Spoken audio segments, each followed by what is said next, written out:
Ndichikutambirai zvekare pano paHatirari 263 pano pandichaenda kubatira manews updates ezvinhu zviri kuitika munyika yedu yeZimbabwe. Kana uchiri munyowani pa this YouTube channel kusubscribe mahara wotena on the notification bell so that pandinodzoka neimwe post uchange uchingozvionera. Panapa uchange uchiwana manews updates ezvinhu zviri kuitika munyika yedu yeZimbabwe. Nguva iripo sikandati sagaraita subscriber wotena on the notification bell uyezve likes enyu akatikoshera zvikuru zvinobatsira kuti video rine ringe richifamba kuhama neshamwari. Vadikani, vanhu vazhinji vemuZimbabwe vari kupanduka. Vari kutsvaga mari nenzira dzakasiyana siyana. Vamwe ndo vari kubira vamwe vanhu vachiponda vanhu vachiba. Vamwe ndo vari kupfeka hembe dzechikadzi vachinoba vari varume. Ndine video randa kuratidza. Video iri ivideo remukomana. Mukomana uyuyu aiita basa rekukechwa patouchline. Mukechero waitwa aipfeka hembe dzechikadzi obva zvisa mastaff. Pano zvisa mastaff pakasvika mbinga ichida kumukecha. Paaikechwa aienda nembinga. Asvika kumba kwembinga aibva anoita mbinga kawadi obva atiza. Zvisinei rine manyanga riputirwe chakashata chinozongobuda.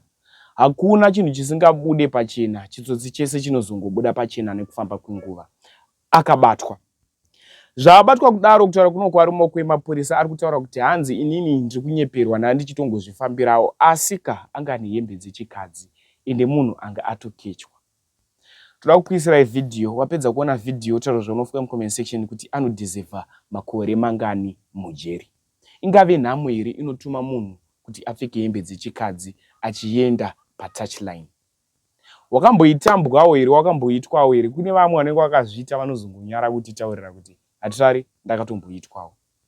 Ndataura zvaunofunga mucomment section nekushare this video kuhama neshamwari. Ini saHatirari andiregere kukuzivisai manews updates ezvinhu zviri kuitika munyika yedu yeZimbabwe. Nguva ichipo.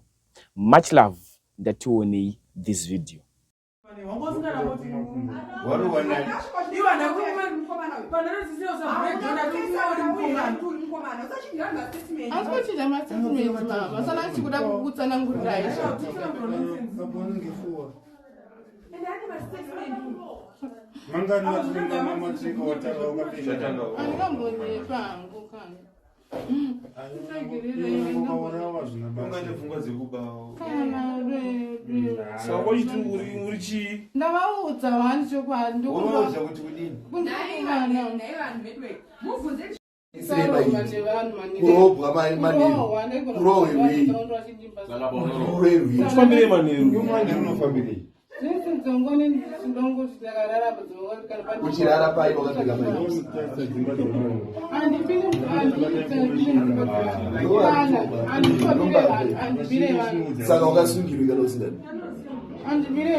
Andibire munhu kana zvachonete muhembe dzinango dzipfeka ndinobire munhu kana zvasei saka utavunga